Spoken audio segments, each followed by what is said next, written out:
Welcome to Unbiased and On the Fence. I'm Shane. Thank you all so much for joining. This is a special program with Candace Craw-Goldman, who will be interviewing me today. How are you doing today, Candace? I'm doing great, Shane. It's so wonderful to be with you here in this wonderful new year of 2019. Thank you so much for setting this up and running the show. Well, Happy New Year to you. I think it's going to be the best year yet. I think so, too. That's awesome. So, okay, I'm going to let you ask the questions. This is kind of I'm in the hot seat this time. Yeah. Right. So why don't we go ahead and tell your listeners, Shane was gracious enough to accept to be on my show, the Quantum Healing with Candace show. And I waited till the last minute to set it all up. And then Shane said something about mentioning it, I guess, on one of your other shows, Shane. And this morning I woke up to about 3 emails of people saying, wow, you're going to be on Shane's show. And so I'm like, okay, well, maybe I am. maybe that's the way we should do this. And you have such a great setup, professional intro and beautifully orchestrated. So thank you so much for running this show. But this is a show about Shane today. And I want to thank you for that, because, Shane, and you probably know this because you have this community and you have your show and the things that you do, and you get very busy taking care of your own community. And it's very hard to be a regular standard follower of people who run other communities. And they're, with all of the things that I'm involved with, the quantumhealers.com directory, the support forum, the BQH class, my show, all of that stuff. I catch shows of yours and others time and again, but not enough to where I really feel like I know you. And so this is almost a selfish thing for me. I want to know more about Shane. And so today, for those of you out there who may be a little bit like me and know a little bit about Shane here and there and not all the way, we're going to find out about Shane.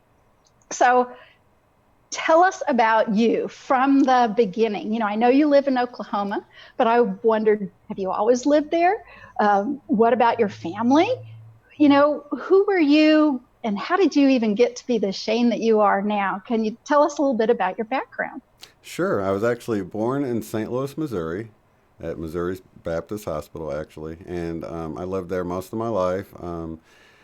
And I was the youngest of a total of, there was actually 2 siblings in the house with me, but I had 2 sisters that didn't live with us. They're half sisters or whatever, that would come around for holidays or whatever. So it was just basically the 3 of us in the house growing up.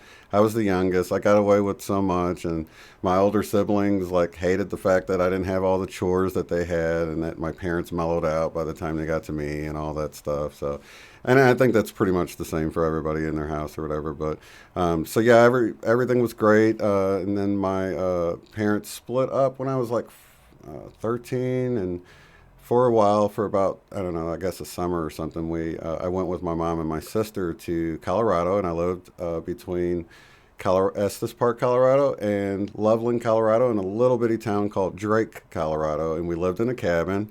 And so I spent the summer there. That was really cool. Then they got back together for a few more years, and then I moved here to Tulsa, Oklahoma, and this is where I met my wife. And we lived here. My mom and dad split up again, but it was mainly because my dad had a job where he had 30-year and out type of retirement plan. He didn't want to quit his job. And my mom had been diagnosed with cancer, and she really wanted like a faith healing. So she wanted to move to this area. They have the Cancer Research Center here, like right by Oral Roberts University. So she was really religious. And then my sister went to Oral Roberts University. So we mainly moved here because of my mom's diagnosis and to be closer to more, it's the Bible Belt, you know what I mean? So then I moved back with my dad for a while, and it was just me and him, and I got my car and started driving and working. And then I moved back here, and that's actually when I met my wife when I came back again. Then we got married and moved back to St. Louis again for a while. And then we moved right outside Atlanta, Georgia in Gwinnett County because my sister had lived there. She had moved there in the meantime. And so that's pretty much all the places I've lived. And we moved back here in '09. So that's like all of the places I've lived so far. But, and, you know, kind of how I got to where I am now. I've been married 25 years as of November the 12th of that just passed. So. Well, congratulations. I'm myself married 35 years in December. So a little bit older than you, but a nice long togetherness thing. So you're the baby, you know, that tells me a little something too. You have this kind of chill attitude, and that comes from often being the youngest in the family. That's interesting. And to learn all the different places that you've lived also tells me a little bit about some things. May I ask how your mother is doing? Actually, she passed away when I was 19. So it was actually my wife and I got married in '93 on November the 12th, and then she passed away that December 3rd. So, and then my dad ended up passing away 10 years later of cancer too. So we've been through the whole hospice thing with both my parents, and that's why we moved back here so she can be with her parents. And then her father ended up going through the whole hospice thing. So we actually have helped all three of our parents, you know, through that. Her mom is still alive, and she's doing good right now. So that's really what's holding us here in Tulsa, is that she, you know, I don't really have family to be around, so just to let her live by her mom. That's one of the main reasons I'm here in Kansas as well. My mom passed in 2016, but Dad's still going. But boy, howdy, it's just him. So now it's me taking care of him plus all these other things. Mm-hmm. Shane, is it too personal to ask you a little bit about your mom and dad's cancer? No, No, fine. You can ask anything. Nothing's off the table here. You know, when you said that to me, you said it to me more than once, that, you know, these are real personal things. And I'm happy if you just go, hey, that's a little too personal. I'm wondering, after going through your parents' illnesses, understanding about cancer, and then doing what you do now, and even going through the BQH course, I wonder if, looking back on your parents' illnesses and the types of cancer that they had, do you have a better understanding of maybe why their illnesses have manifested? You know, what kind of set them up for that? That's a good question, because, you know, a lot of times they say that, you know, holding a lot of unforgiveness and things like that, but can, like, you know, eat away at you or cause cancer. And neither one of them were really like worry warts or unforgiving people or anything. So I think my mom kind of felt like her cancer was caused because she had cervical cancer and then ended up getting a tumor towards the end in her brain. So she felt like it was because she lived in a place called Times Beach, Missouri. And I think they had gotten in trouble for, like, you know, burying some stuff. There was some kind of spill there, chemical spill. And she always felt like it was from living there around that chemical stuff. With my dad, he also had it in his stomach. I think it was pancreatic cancer for him. So they both got it in their stomach region. And but with him, I'm not really sure, you know, what he felt like the thing was that caused it. He lived to be 60. He was in the 60s. My mom died at 47. She had just turned 47. So she was pretty young, you know. I mean, I'm almost her age now. It's hard to believe how young she was. But my dad lived a lot longer. He was like around 60, which is still pretty young for, you know, dying, but a lot longer than my mom, you know. Mm-hmm. Well, I want to thank you for telling us these stories. It sure helps me get to know you a little better, and I'm sure our listeners as well.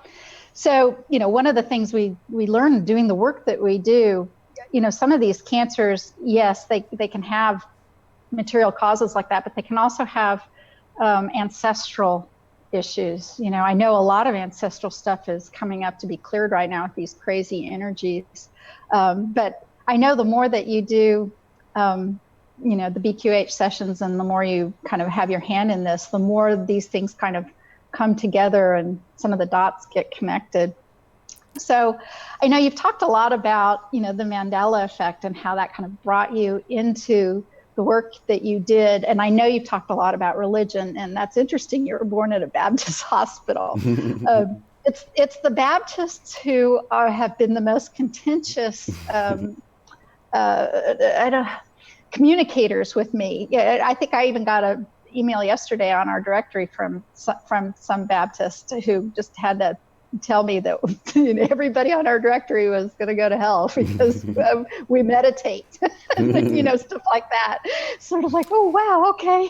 But how did the faith healing that your mother sought during her illness, how did that play out for her? How did that affect you? Well, she was diagnosed when I was 8, so she actually lived quite more after the diagnosis of my life than before. So she was diagnosed when I was 8. She passed away when I was 19. She really, I didn't even recognize her as being sick until I was 16 when she ended up having a stroke and went to, the ICU. And she had already told me that she had cancer. Before that, I guess I was around, she didn't tell me until I was like 11 or 12. She just didn't want to burden me with that or whatever. But she, in fact, on her gravestone, we put one of her sayings, which was, "I would rather die with my faith than to live without it." So she was ultra religious, and she ultimately trusted God would either heal her or it wasn't meant to be if she didn't get a healing.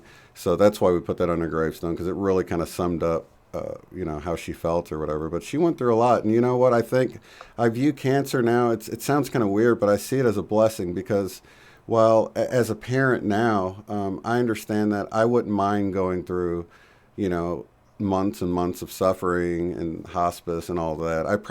I wouldn't go through the chemo and the radiation. I think I would just go a little quicker and just enjoy what I have left and just let it play out, because I don't know, it just seemed like it just made their life horrible going through all of that and then still dying. It just extended their life, but it wasn't great quality living.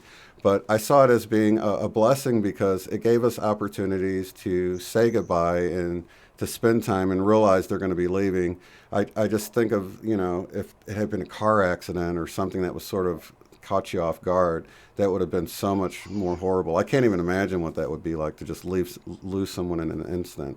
So as a parent, I would suffer a little bit for my kids just to, let them know, hey, I'm leaving this planet or whatever. And so I see it as a blessing because it, with my mom, there were so many things I wanted to ask her that because she was so into the faith healing thing, it would be like doubting for me to start asking her things like, hey, you're not going to be around forever. I'd like to know, how did you make that one dish, or something simple, you know what I mean? And, but with my dad, it was a lot different. He was like, I'm ready to go, son. I'm tired of all this. And I was like, I understand. And I got to ask him all of the things that like I was kind of nervous to ask my mom about because it would have been considered doubting with her. But, I see it as a blessing, and because everyone has to die, so to have that warning, I feel like was a good thing. Wow. Well, I've had it both ways. My brother, when I was 28, he died instantly on the road at age 26. But, looking back on it, at the time, of course, it was horrific. And I thought my dad might go to jail because I thought he might kill the guy who killed my brother. I really did. I mean, I spent long time trying to talk him out of that idea. When he had one too many to drink, he thought that was just a great idea, and it was horrible. But looking back on it, I also know it was this huge event that propelled me to where I am right now, and eventually propelled my mother to die in peace. And even my father now, who's living a pretty decent life right now, is a different person because of all of this, plus my path of healing. So I think you have it right. The shock of somebody leaving that quickly, especially if nothing's wrong with them, is tough. But losing both your parents that way, but being able to hold them and be with them at the end, it is a gift. It really, really is a gift. Even right now, I'm putting together this self-healing class, and in it, I'm trying to a very gentle way of saying, whatever it is that you're struggling with, whatever challenge you're struggling with, it didn't happen to you. It really happened for you. And the conscious mind not wanting that. The part of the brain that wants the pain or the issue or the misery or the challenge to go away does not want to hear that. And I have some of my own challenges ongoing. I don't want to hear that either. But the higher part of me completely understands it, because every time something like that happens, there is a gift at the end. Your soul knows something that your conscious mind and your temporal, limited, linear self just doesn't see. And I think that's, your mom's faith. Oh gosh, that gives me goosebumps. Your mom's faith helped her through that. And our discussing these kinds of spiritual, metaphysical concepts with each other, I think helps us when we're in these situations. What do you think? How has that affected your life, being in these communities, since you got into all of this, thinking of these big issues? It's really been wonderful because, I was in like religion so long, and then I would question things, and you talk to your peers, your family, which are also Christian, and you're trying to share things that come up, and no one's really ever open to discuss things because, a lot of them think, you'll burn in hell if you question this or that or whatever. It's like fear keeps them from like looking outside the box. But I can definitely see how, with both of my parents, how the sicknesses. Well, I told you my mom said she would rather live with her faith or die with her faith than to live without it. And my dad's saying that we put on his headstone was that there is no testimony without a test.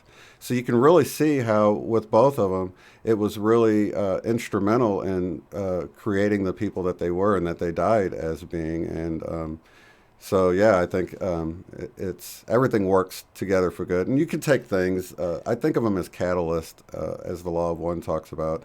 You can take it and either become more negative or more positive. Like when I look at my brother, he'll take things and it'll just push him into more negativity instead of like kind of learning from a lesson. It'll make him more bitter. You know what I mean? And it's like you see this over and over again. It's like, dude, just see, use this to move this direction, not that way. And it's sort of, to kind of take the whole off the fence thing, it sort of gets you off the fence of being neutral or lukewarm, and it pushes you either more negative or more positive, Mm-hmm. So you said it in passing really quickly, but I didn't miss this. You're a parent now. See, I didn't know that. I mean, and you don't have to talk too much about your kid or your kids, but that's cool. I guess I wonder how you treat your child or children, any maybe different as far as religion and metaphysical and spiritual things than the way you were brought up.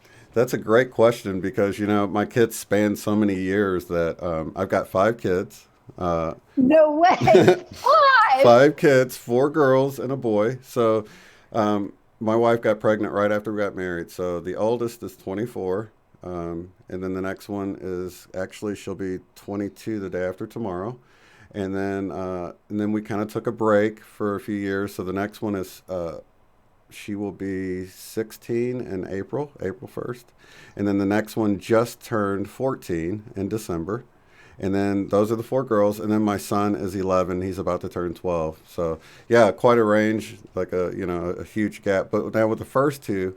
I was really ultra religious while they were growing up, so I tried to raise them like I was raised. We went to church all the time and really strict, and I would check Dr. James Dobson's Focus on the Family before I'd let them watch anything, and you know what I mean. I was just really uptight. I know it sounds funny, but now it's like I kind of let my kids do their own thing. I guide them however I can see fit, but I'm not really strict at all. I'll let them know about consequences to their actions, and but I don't really, I'm not strict at all with them. I'll just say, well, garbage in, garbage out. I'll let them know things like that, but for the most part, I let them do what they want and be respectful and be courteous and things like that. I try to teach them the things anyone should teach their child or whatever. But, I don't really try to say, why don't you get into sports or why don't you get into music, or I just let them go wherever their desires lead them. You know what I mean? Well, you're a good dad. So, that 14-year-old is right at that age where if she could be really psychic, that's the real psychic kind of, I know for me, 12, 13, 14, woo, I didn't have anyone to talk to about any of this stuff. But I know that you did a session on one of your daughters. Which age? Oh, it was the second daughter. It was the 21-year-old. She's going to be 22 on the 9th. Yeah, well, we'll get to that. We'll get to that when we talk to BQH. But I still want to talk to you about your family a little bit. So, sure. And about you. So there you are in Oklahoma, and you're in Tulsa. And so when you're not doing this, do you do other kinds of work, and what are your hobbies? I'm wondering who you are outside of this show, whatever you want to share about that. Yeah, actually, no, this is pretty much all I do. I do the shows, I do researching, and, it takes quite a bit of time to respond to comments and emails and to look into things people send you. But, so yeah, this is like a full-time job for me. Before this, I worked at a flea market cutting decals for people. They would come in and, want a decal on the back of their car, and I could make custom stuff. So actually, I'm a graphic designer. I worked in websites for a while, but like you can see how all of that has played into this whole channel thing. I'm able to make all of my own art and logo, and I did video production for a while. I've done commercials and voiceovers and all of this stuff, and it's all like, I can see how it was all training for this time in my life. So it's all coming together. Absolutely. Yeah, I was in TV. I learned graphic design and photography myself, all of that. Yeah, it's like, oh, thank you that I don't have to do. Well, I'm still working on the video stuff, but the design, etc. Very good. Well, that's wonderful to know. So when you're not doing any of this stuff, what do you like? You like to go fish? No. What are your hobbies? Got any of those? Yeah, I like to play the guitar. I like to play video games with my son. That's sort of how we spend time together. Really, other than that, maybe watch a movie every now and then, or a show or something like that. But typically, yeah, I really don't have much I do besides art and music. That's always been sort of my thing too. And I haven't even been doing art like I should. It's like, I'll usually do something that's work related or, channel related. And then, so I don't have just a lot of just making a piece of art. And I enjoy doing that. It just takes a lot of time. Sure. All right. So are you a city dude or a country dude? It's funny you ask that, because I've been trying to get out in nature more, because I've always been sort of a city, electronics kind of person, like I don't really like to go camping and stuff like that, but that's all like been changing over the last year. I've been taking trips and just getting away from the electronics and just getting out in nature and enjoying the time away, and just, I don't know, I'm just getting more connected with the trees and just out in nature. And I think that's sort of part of this whole growth process I've been going through. How crazy warm is it that we have this January here happening on the prairie, right? I spent a part of Saturday in a hammock by my creek with a sweatshirt on. It was amazing. Yeah, it's 62 here today. The last I looked, sunny, 62. It's so crazy. It's beautiful here. Ooh. Yeah, it is great. We'll probably get hammered in February with some sort of giant ice storm or blizzard that hasn't been seen in 100 years. I know, because you're just right down the road from me. Yeah, I'm not far at all. Oh, super. Well, thank you so much. Now I feel I've always been so fond of you, so fond of your energy. And if she's watching, or if she ever listens to it, a shout out to Lauren Hansen for introducing me to you and connecting me to, not only your show, but your energy as a being. I'm just quite fond of you. I know we don't speak a lot or do a lot together, but well, thanks. I feel the same way about you. I think that's so great, because it's like we're all coming together. And I didn't even get to mention that earlier. I kind of got sidetracked, but I was talking about you're in religion, and you sort of kind of branch off by yourself, and you feel like you're in the wilderness by yourself for so long, and that you're just on this lonely journey that nobody wants to listen to anything you have to say. But it's like in the last year or two, it feels like I've come into this clearing in the wilderness, and hey, all these other people are here. You know what I mean? And it's been so awesome because for so long I felt alone, like I went out on this limb and no one else was willing to go with me. But then I get out on the end, and then all these other people are out on the limb too. So Yeah. it's great. And more people are waking up and understanding some stuff going on. Boy, it's been really crazy. All right, so now I want to talk a little bit about BQH, because you've done at least a couple of sessions and you've told us about them, or about one of them a little bit. But for those of you who hadn't heard Shane talk about the one session at all anywhere, I would love to hear what that was like for both you and your daughter. Yep. So the first one I did was with my 21-year-old daughter, and it was really cool because I went through the material, and I don't know, I guess I knew it was going to work, but when it actually started working and she started telling me what she was seeing, I was kind of shocked. I'm like, oh my gosh, it's really working. And it's like, and I love the BQH program because it's got all of these extra things in there in case you run into problems and stuff like that, to help with like imagination exercises and all this other stuff that if you need it, you've got it right there. And I went and printed everything out at Kinko's or whatever, and I've got it there in case the power goes off. I don't want to get stuck or something. So I've got everything ready in this like binder that I created, but to hear her start telling me what she was seeing and experiencing, and it was just so cool. And I don't know, I was kind of shocked. I guess I expected it to work, but at the same time, I was like shocked that it was working so well. And it was just an exciting experience. So I recently, since then, I did my wife, right? And with that, she was a little more difficult to get in there. But like I said, there was things I could rely on. So I went through the material, and she finally started giving me good feedback, and she got to meet with her grandma who passed away last year, and actually, was giving her tips and all of this stuff. So I was kind of expecting her to like show up in a past life or something like that, but it was like almost like current time. She got to, go to this park and sit with her grandma and have her grandma give her all these tips and stuff for life and how she sees it from the other side. And, it's giving me chills just to think about it now, because she just passed away and she's like got all this extra insight. She was the person that my wife was probably most connected to in that sort of way, so it was beautiful that she showed up, and I was like, oh my God, her grandma showed up. It was so cool. It was so cool, and it's like such a tool. I think it's a tool everyone should have, even if it's not going to be your main thing.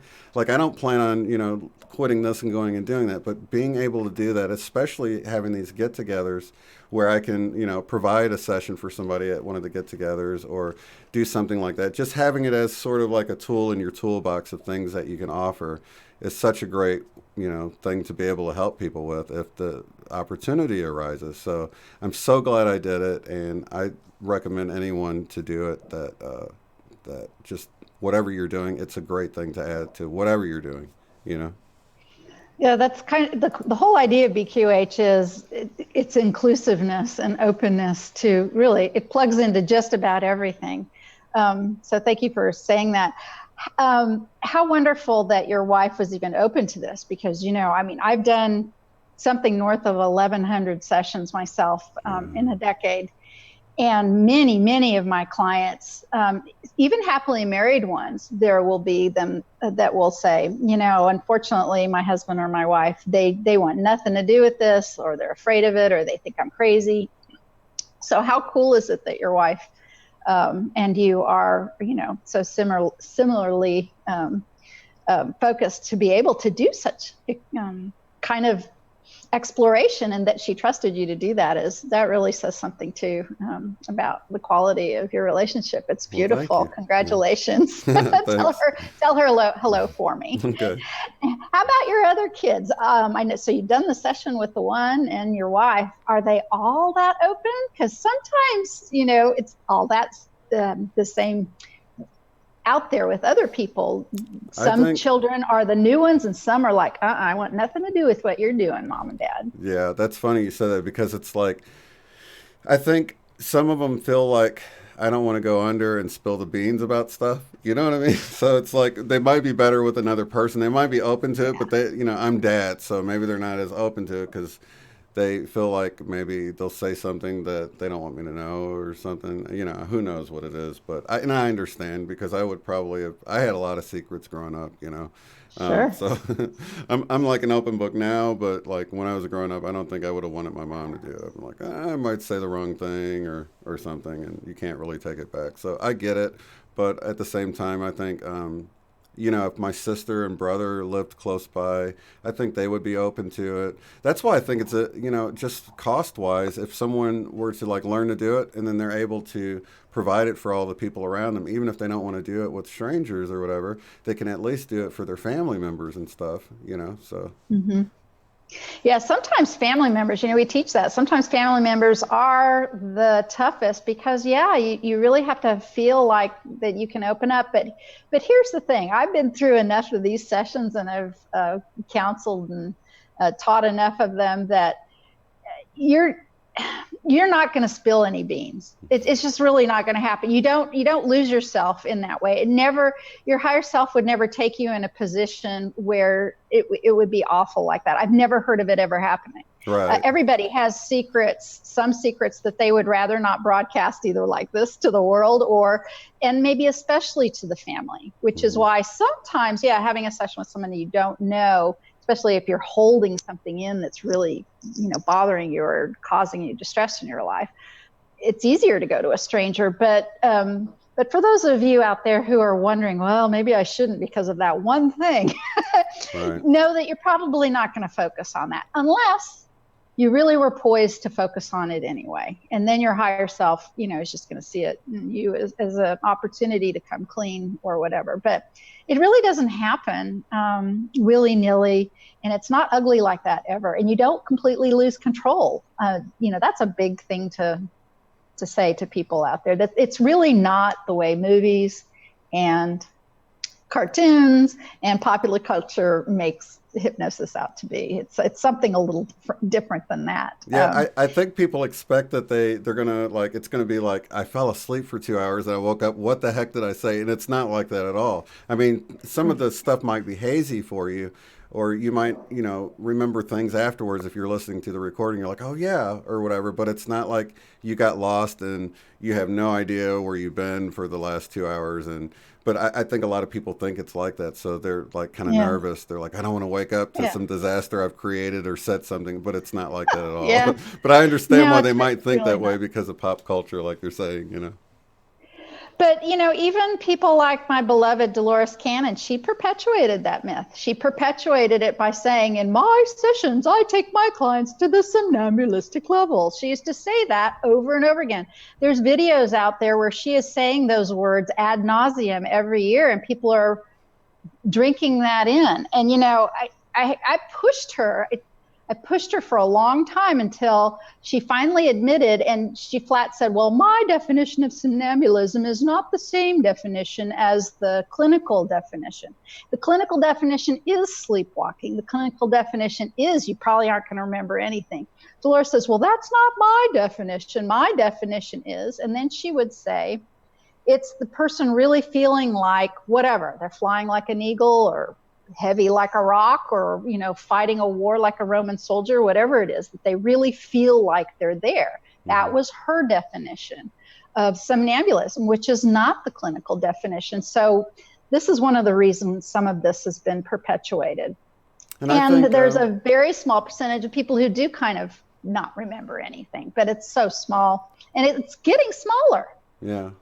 I think one of the things is it can kind of set people up for disappointment too if they're imagining conking out and coming back with all of this information and then having to listen to it.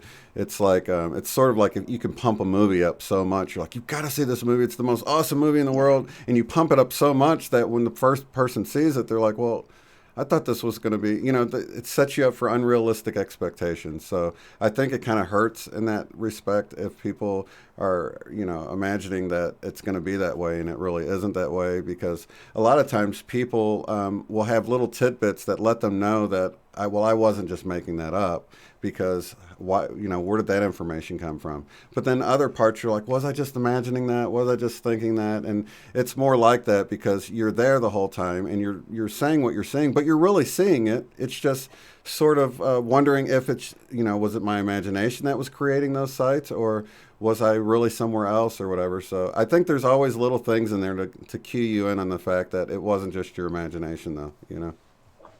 Yeah, well, it's like I say, though, that one of the biggest things that people can do to trip themselves up in a session is to try to not use their imagination at all, because that's kind of the language that your higher self uses to talk to you. Yeah. So the people who have the most difficult trouble, or the difficult times or trouble, is if they're so interested in being completely pure and completely everything that they cut themselves off from their imagination.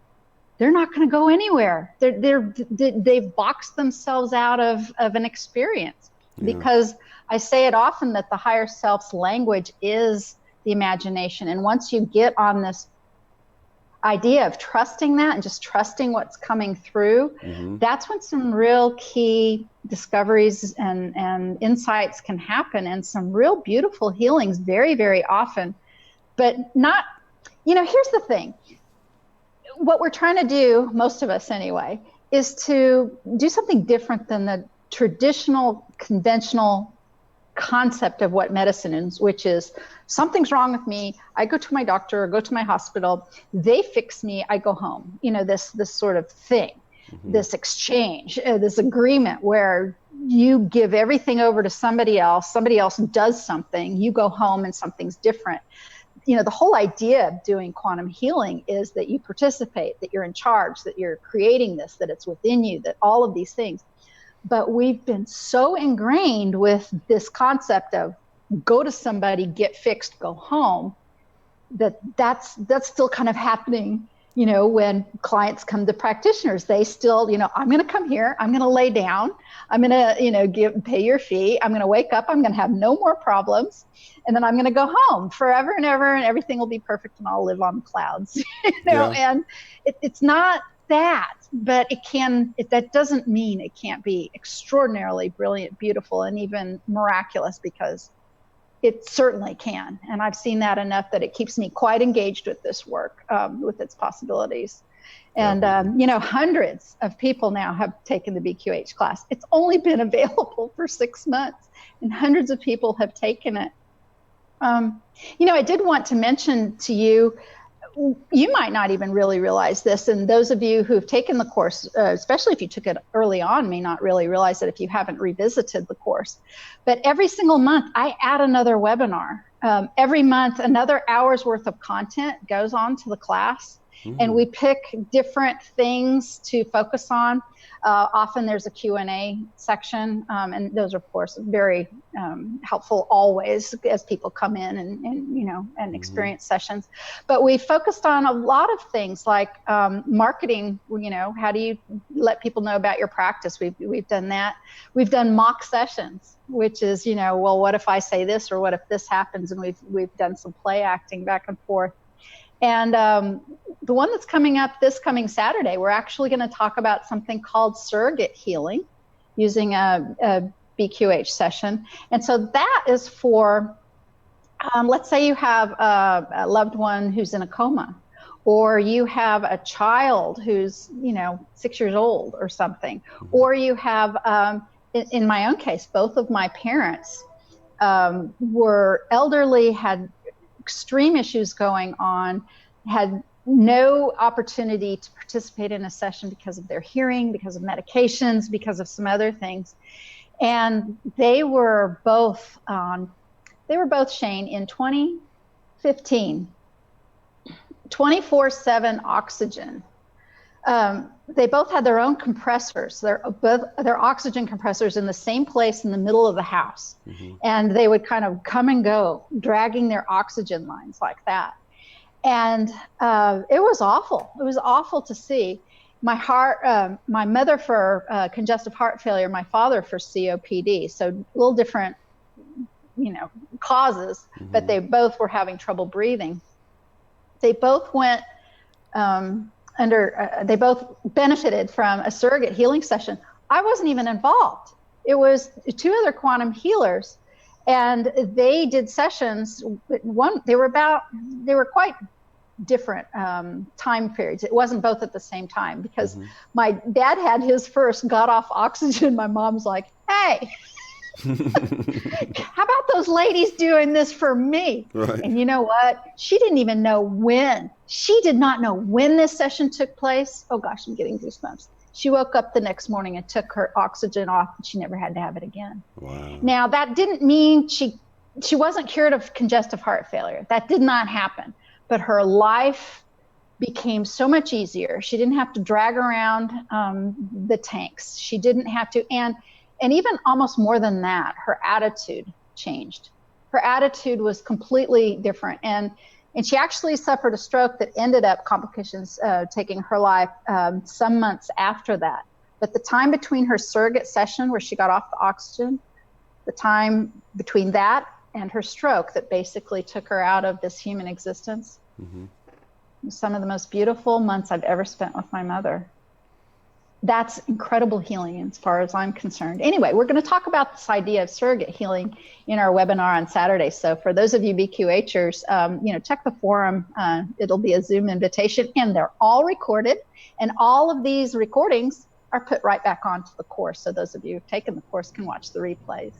Yeah, I think it was really cool, because the one webinar that really went into everyone's tips they had for, how they got out, how they produced their stuff, and all the little tips of how to set up their equipment and all of that. It's just so helpful, because there's so many little things to consider that you don't really even consider. And even within the course material itself, to consider how many directions the session can go. I mean, there's so many things that you don't even consider, but just when in the two that I've had the opportunity to do, they were so different from one another. But the material covered both of those sort of directions, so I was prepared. So I felt, confident that wherever it went, I would be okay with it, And so I'm really thankful for how comprehensive it was, and sort of letting you know that, hey, it might get weird if they're not seeing anything. It doesn't mean they're not seeing anything. They might be a cell, or they might be, in space or whatever, So there's so many different things that you don't ever even consider that that the course brings out, and it makes it interesting too to imagine that, wow, they've had sessions that go that way before. So I really enjoyed it. It was very enjoyable. Yeah, I could talk about this stuff forever. I'm so in love. I'm so in love with it. I'm as excited about it now as I was back in 2008 when I first landed in Arkansas at Dolores Cannon's class. But yeah, Shane, we've had such an interest in the course. Do you know that it is now currently being translated into German, Spanish, French, and Japanese? We have people translating the course to take it to other parts of the world, because what I'm learning is, and with every one of these people who are helping us translate, they have immigrated to America, most of them, or they have, English speaking and then their own native speakers who are interested in this work, interested in having sessions, but can't access the material because it's not, in their own language. So we hope to offer it in all of those languages coming up sometime in 2019. We really hope to be able to take BQH to the world. But speaking about to the world, you said it earlier, the Bible Belt. I'm on the same buckle. If the buckle was right there in Kansas and Oklahoma, I'm on it together, I'm here in rural Kansas. And before BQH, when I was just practicing QHHT, I still stayed very busy because I was quite prominent. I was working straight with Dolores, and all of that meant that I stayed very busy with sessions. And people would fly in right here to come to my studio, and that was great. And people still do that. But you know what? Since I started doing BQH, since I started doing sessions online, it has completely changed now. It is about 85% of my sessions I'm now doing online. Oh, wow. And only about 15% people walk through the door. And what I have found is that I have now, I have an opportunity to talk to people, to other practitioners who, here's one, this woman who took herself on kind of this healing jaunt. She's in the middle of writing a 4-part blog on our website, quantumhealers.com. I think part 2 is published today. She's taken herself on this healing journey, and she was starting to like run out of money. Well, she's got to figure out what she's going to do. She's like praying for it, meditating, a bunch of synchronicities happen. She finds BQH, boom, suddenly she can continue to live where she's living because she has a computer. She has an online community. She can live in Thailand and do sessions either while she's traveling or using the computer for people all over the world. So, people like us who live in kind of the backwoods and not in Sedona, not in Austin, not in some of these places, not Mount Shasta, right. Where the metaphysical communities are, we can still tap into the needs of people across the planet and assist them that way. Because energy, focuses on energy. You might really resonate with somebody who doesn't happen to live within driving distance from you. Yeah. Yeah, I love that aspect of it. I haven't done one over the internet yet. I've only done them in person, but yeah, I can see how it would be very easy nowadays. Technology is so good. I mean, I've done all these streams, I think out of hundreds of streams I've done, I think my power went off once, which you really can't blame the internet for that. It was like our power went out in the area, or I think it might have gone out twice. But, out of all the live streams I've done, I haven't really had any issues like that to even worry about. So I can imagine, and I think it was Allison Coe that I was talking to that said, well, we just have it set up where if something happens to the internet, we'll just continue on the phone. And she has a backup plan set up in place. And I was like, oh, that's so smart. I would have never thought of that. So yeah, everything's set up to just continue. And I think it's really cool because this really, you can get to people that's in places that you normally can't get to. And they can be in the comfort of their own home, which is really cool because a lot of people are kind of nervous about going into an office setting or something, but so that's cool. Really true. Yeah. And the performance anxiety, if you spend a whole lot of money for a ticket to get somewhere in a hotel or maybe a Uber, and you've done all of this, and then there you are, it's like, okay, it's do or die. I'm probably not going to come back tomorrow. I know. And some of that performance anxiety that's tough. Yeah. And let me tell you what, there's this idea of internet connection. Well, those of us who do this work, we say, the higher self or the SC, we say sometimes for short, it only brings you the session that you need to have, and things will only happen the way they're supposed to happen. So I actually have been doing the online sessions since, I guess summer of 2016, I really started to do them. And I did them, I didn't talk to a lot of people about, I was like, okay, I'm going to do this and see how it goes before really being very vocal about it. And I was so blown away with how wonderful it all turned out. Now, I have had some blips in connection and power outages, but you know what? Every time we've reconnected and every time I have been able to, in retrospect, look at what was going on or even ask the higher self, why did we have that happen? Every single time it was for a reason. Every single time. Sometimes it's like she needed to be in absolute quiet for 10 minutes while we got this healing to go through her before you needed to not be connected. She needed just that for that long. Then when you reconnected, then you could go. So that was one. Here was another one. One fellow, we had a great connection, and suddenly he was like, there was a lot of glitches, but because we put into place the idea of if we have technological problems, we basically, just like if you're watching a movie at home, put the movie on pause, take care of the technical issues, go back to the movie. It's the same exact thing. So we did this in his session, put the experience on pause. And I said, can you get any closer to your router? And he said, oh, yes, I can get much closer to my router. So he went over to his router. He laid down on the floor. he happened to lay down on the floor, like right over this potted plant. He was in his office. This potted plant was like right here, but it was close to the router. And his higher self talked about how he had to get out of the room that he was in that had things in it that were not conducive to the healing that he needed. And he needed to be close to this plant to heal. Wow. The higher self set up the power wonkiness to get us to move. I mean, if you just don't take it at face value, it's like anything. It's even like what we were talking about at the beginning of this show about health challenges. The first human instinct is to fix it and make it perfect and keep going. But you have to really, you don't have to. It is it's worthwhile to consider that no matter what it is that happens to you, it's for your benefit. Here's a small example.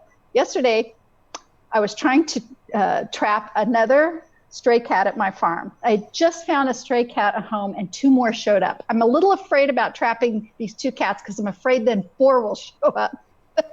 But I had this trap out for this cat. They're humane, and I take them to the vet and I find them homes, all that. And sure enough, I didn't get a cat. I got myself a possum. And I knew it was a possibility, but I was like, and this little guy had been in my garage eating sunflower seeds anyway. So it was great for me to relocate him. And I was putting him back in the truck and my foot slipped and I kind of took a tumble and I twisted my knee pretty good. And I haven't twisted my leg there like that for quite a while. But the message was so incredibly clear. Girl, slow down.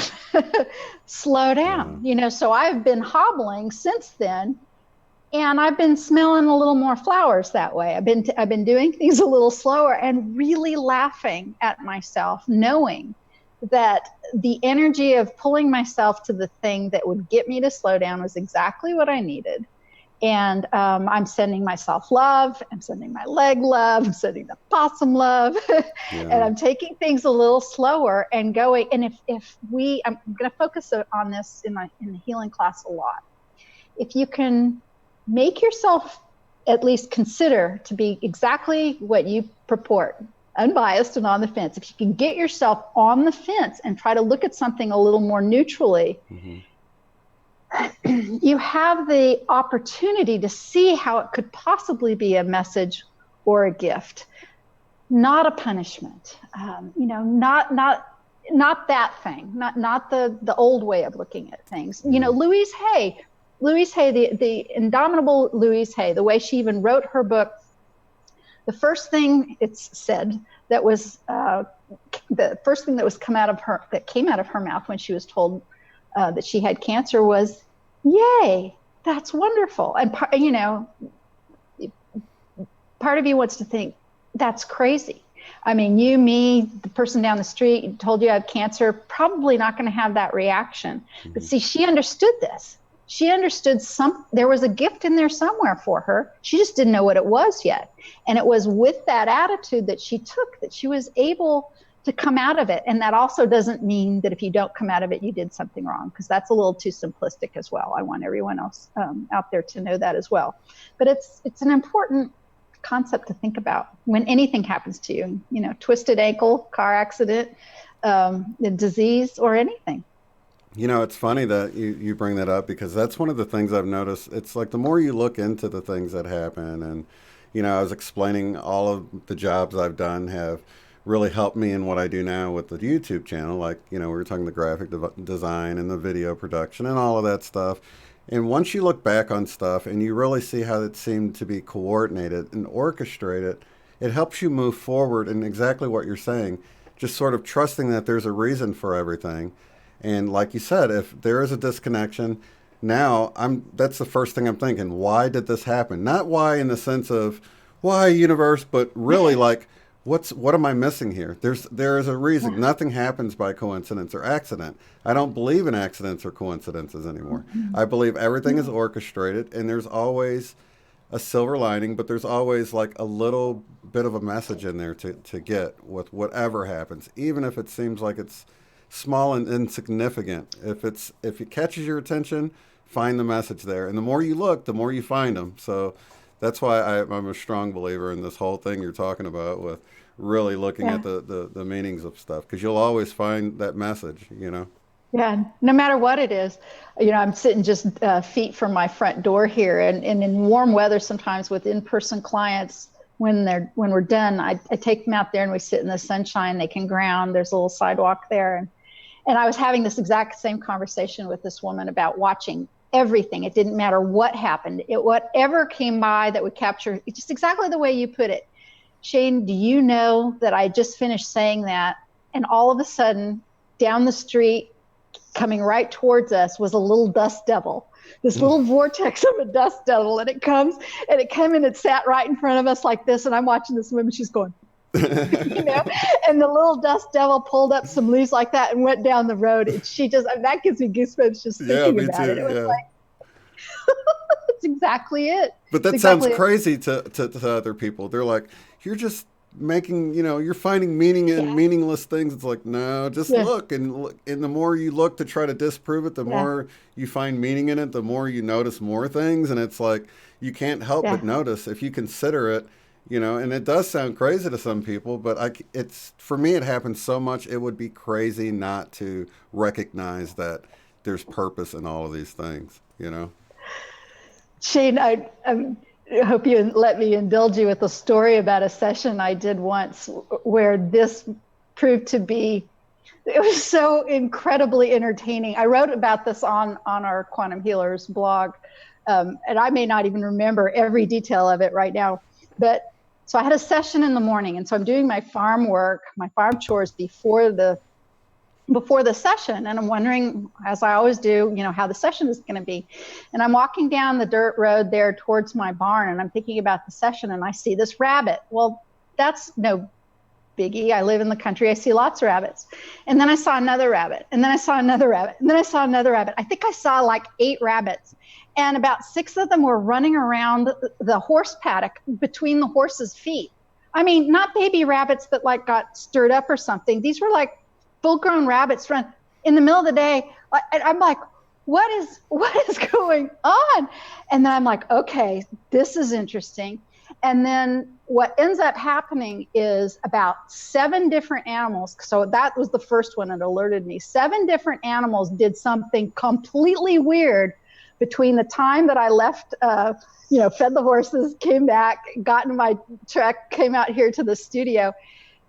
About 7 different animals did things that were just a little bit off or completely weird. I had a pheasant, a beautiful male pheasant. I was at a stop sign and it just came out of the grass and it walked right in front of me like that. And I'm like, what is that?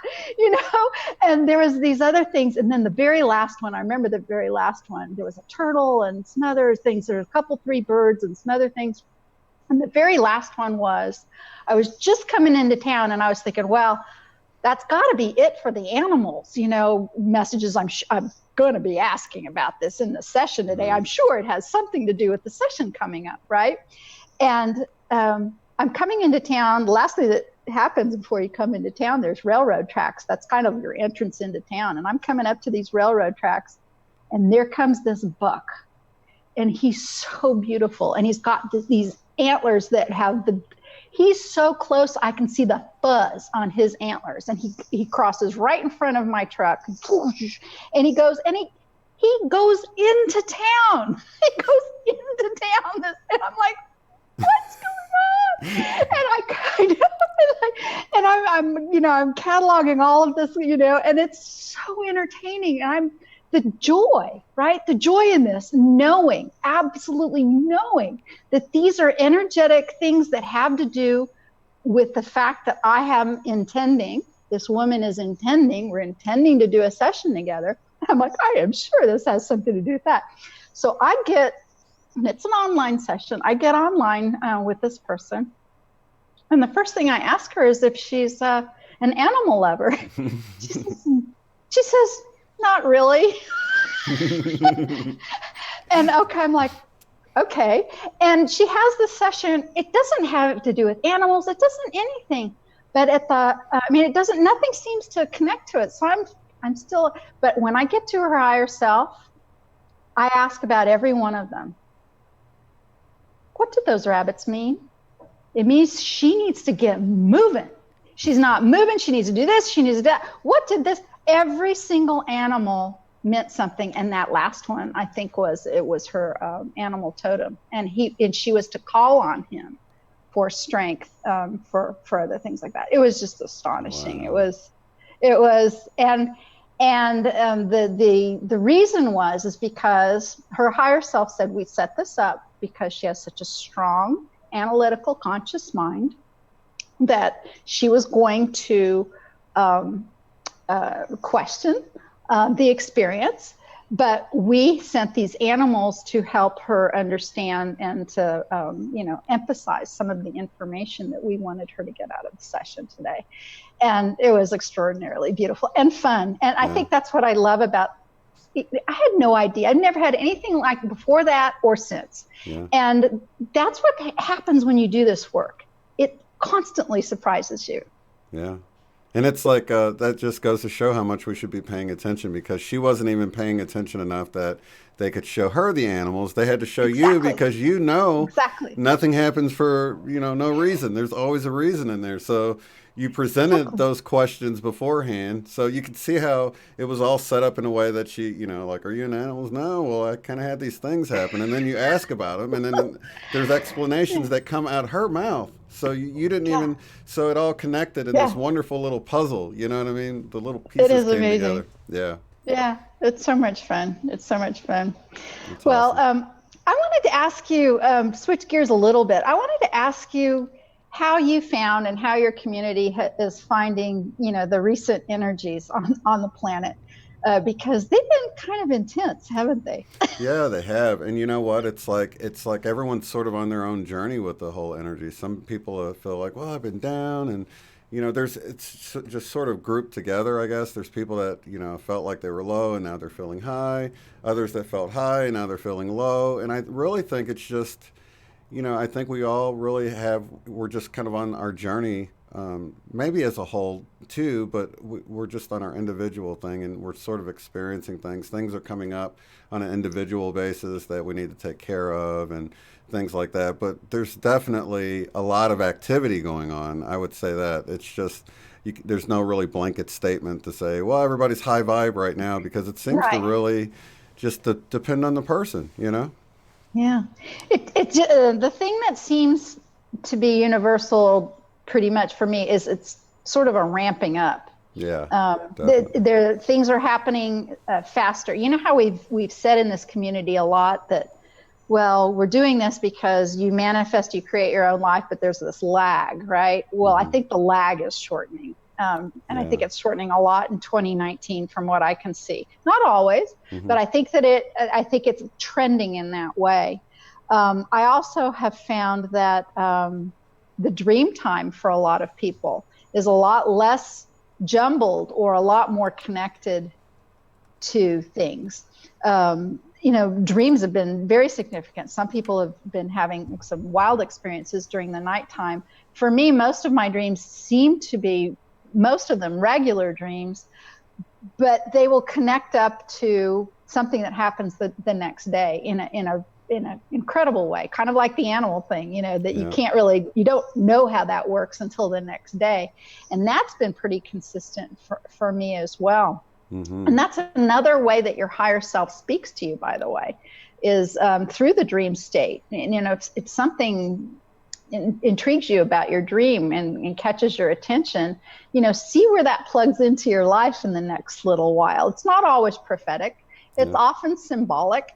And for me, what I'm finding often is that my dreams are messages, not even always for me, but for clients or for friends. Yeah. That I have, I have no connection with what's going on with me. Here's an example. I dreamed about my friend who is a veterinarian, and I dreamed that I walked into her office and I said, how are you doing? She goes, I haven't been so well ever since I found out I had Parkinson's disease. She says, I found out I really can't eat anything like that anymore. And she points to her desk, and there was some French fries and like some jelly beans or something on her desk. And it was the strangest thing. And I'm like, Parkinson's disease? I didn't know you had Parkinson's disease. And that was the end of the dream. And I thought, well, so the next day I'm thinking, well, what do I do with that? And this is my vet who's very awake, and we have lots of great conversations. I had to see her anyway. So I said, I want to tell you about this dream, but, I want you to know that a lot of these things are symbolic, and I don't know how that, but, let me tell you what this dream was. I don't want you to think you're going to get Parkinson's disease is kind of what I was saying to her. Right. And, nothing really matched, and shrugged my shoulders. Well, guess what? The next day I had a dream about a colleague of mine. And I actually dreamed I walked into an auditorium, and we were there to see Jesus. Jesus was speaking to us. And there was a vast number of people. And the only person I saw that I knew was this colleague friend of mmine. And I looked at her and I said, hi. And she said, don't forget to ask him about the unicorns. And I was like, okay. And, it was a dream, right? And I take my seat and I'm waiting, and well, there's that. So the next day, I call her up and I say, I have to just tell you, I had this dream about you. And she's like, and I could tell on the other end of the phone, she was not well. She was not well at all. She was having some internal tremors. They were looking into Parkinson's disease. And guess what? She found out that eating carbs and sugar set off her tremors. Wow. And the person that she feels easiest to talk to about these kinds of things, her own veterinarian. Wow. So how interesting is that?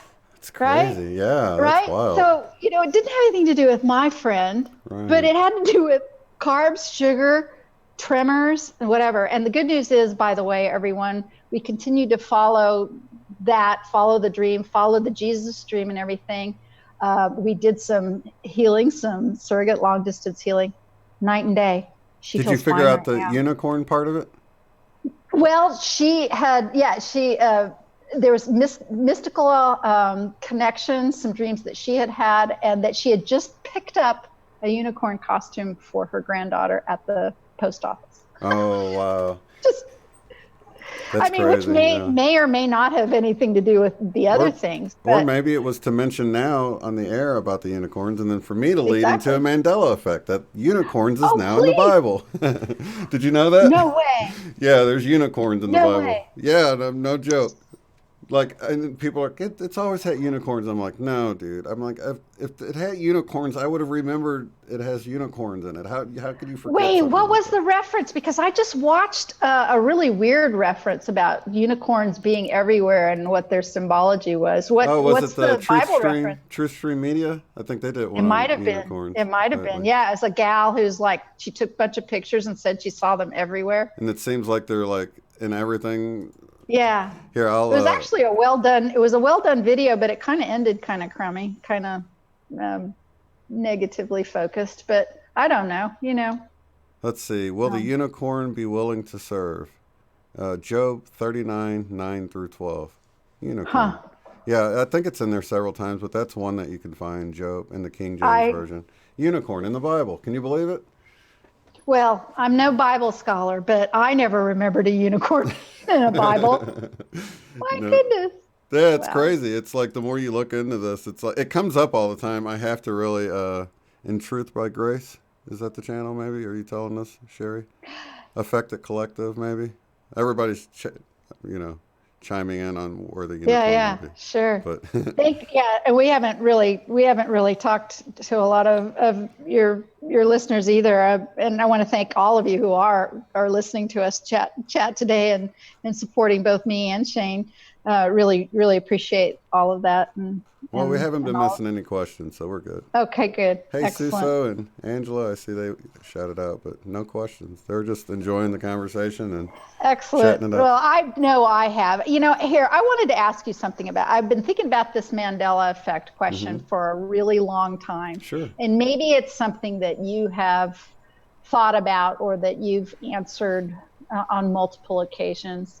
But what I've always wondered, when most of the Mandela effect conversations go down this path about what people remember and what people, what reality stream they were in, and all of that is fine. But what I think would be absolutely fascinating, and I think about this every time I see your intro roll go in, and there's the two different kinds, which is brilliant, by the way, absolutely so well done.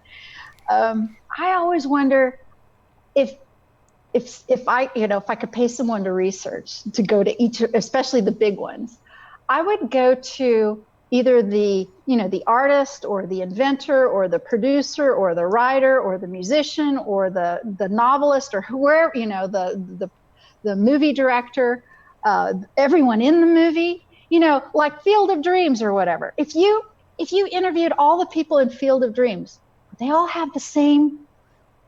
Would they be taken out of the context of the Mandela effect? Would they all have or would they be like the rest of us out here with a different idea? I haven't really done the footwork myself, but what I found to be whenever I've seen it happen is like if you're really close to something, then you know it as if it's always been that way. So if you were in the movie that we're talking about, you'll remember it always being the way it currently is, which is really strange because like you can talk to the doctor because that's the first thing that comes to mind is to go to the person that's most qualified to answer the question. So like where the heart, we remember the heart being over here and, and doing your Pledge of Allegiance and, you're putting your hand over your heart. It's like way on the left, but now it's like pretty much in the center, a little bit to the left, but not where it used to be. And you think, I'll go to my doctor or my nurse friend and ask them. And typically, I have to say this because overprotected Sherry, she's a nurse and she sees it happening. And she's like, not all nurses, but yeah, for the most part, though, if you go to the person that's qualified, they'll say it's always been that way. And they'll be able to tell you, I remember in class learning about the heart being in the center of the chest.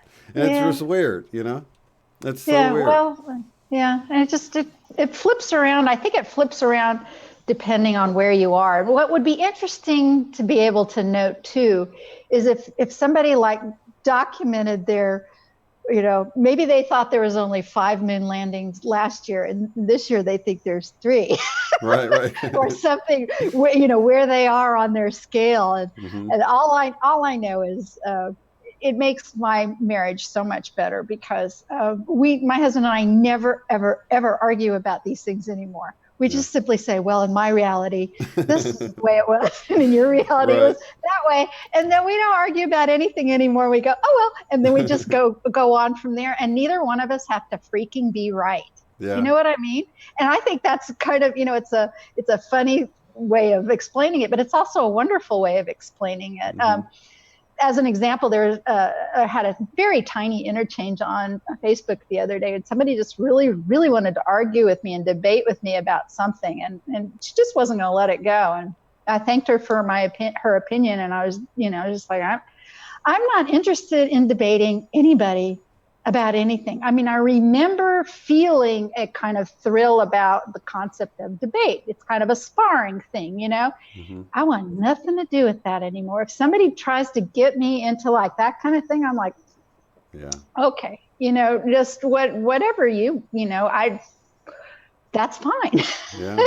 That's the way you'd like to have it. That's your belief, your system, your whatever. But how about just leaving me kind of out of it? And, I think that to me is one of the best parts of the Mandela effect.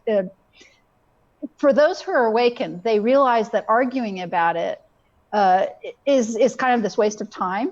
Yeah. And if you really see the beauty in it, what you really need to see is it's the now moment. Again, it's another brilliant orchestration of telling you none of it matters. Doesn't matter what you remember, what you saw, what you recorded, what you did. Only thing that remembers is now. Now is the only thing. Yeah. And even our memories are perceptions of the past and the now. Whether we're looking at a photo of the past, you're still looking at it right now. And that's really one of the things when I really dove into this whole thing is to realize that no matter what, you're always in the now looking at stuff. Whether you're reading a book that's changed, it's still now that you're reading it. And or someone's memory, they're telling you what they remember now. So that's what's strange about it. But I did notice on a side note to what you were saying about people close to stuff, there's like clips of people before the Mandela effect changed, like James Earl Jones talking about the Luke, I am your father line, but it's an old interview before the change happened. So that survived. Exactly. So he was close to it. He talked about, Luke, I am your father, Yeah. but I don't know what he would say if I could talk to him in person and say, Right. hey, who knows, Right. it's weird. Yeah. It is weird. It is very, very weird. I can't drive by a Chick-fil-A without thinking about it. Yeah, it's so weird. It comes I up all know. the time. It's like you do these gatherings, if you get with Yeah. family or something, people that aren't Yeah. really hip to what's going on, or they're Yeah. tired of you talking about it. Right. Right. A Yeah. song will come on the radio and you just want to say, did you know this has been changed? Or a commercial or Yeah. something, and it keeps coming Yeah. up and you have to keep biting your lip and Yeah. not to bring it up and become Yeah. annoying about it, because it's like Yeah. all over, thousands of changes. You know what I find really interesting about that whole concept, because you have to feel out somebody where they are if you can talk to them about these kinds of things. I know you know what I mean. Yeah.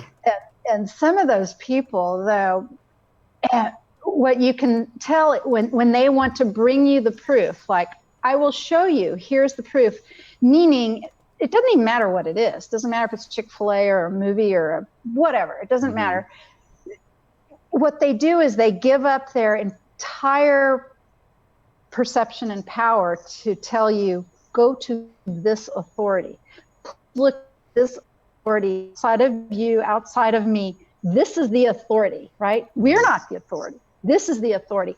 That's the big message for me, right? That's true. I'm not going to this authority, the internet or that dictionary or this school or that person or that guru or whatever. I'm done with that.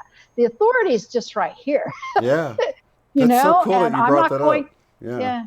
Because I'm a lot not of going to times, put my authority on you, and how about you don't give me yours? yeah, and that's one of the funny things, because you'll try to ask someone, like, what do you remember?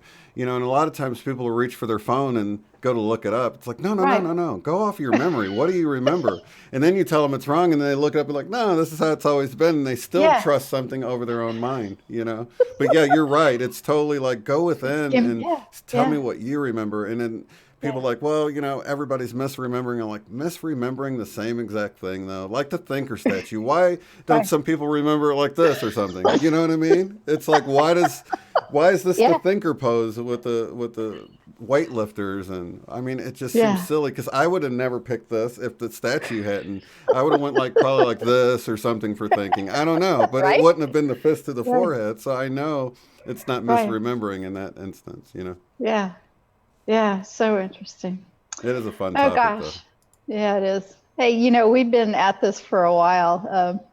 I want to thank you so much for spending time with me today. I've just had the best time getting to know you and chatting. And I want to thank you so much for running the show. Oh, so no problem. I didn't have to. Thanks for interviewing me, because I'm sure I've revealed things that that's never really come up before, and I don't like to sit and just talk about myself. So it's nice to have you come on and interview me, and this was fun. Great. Well, It was a lot of fun for me as well, and we'll be posting this on both of our channels. So thank you so much for that.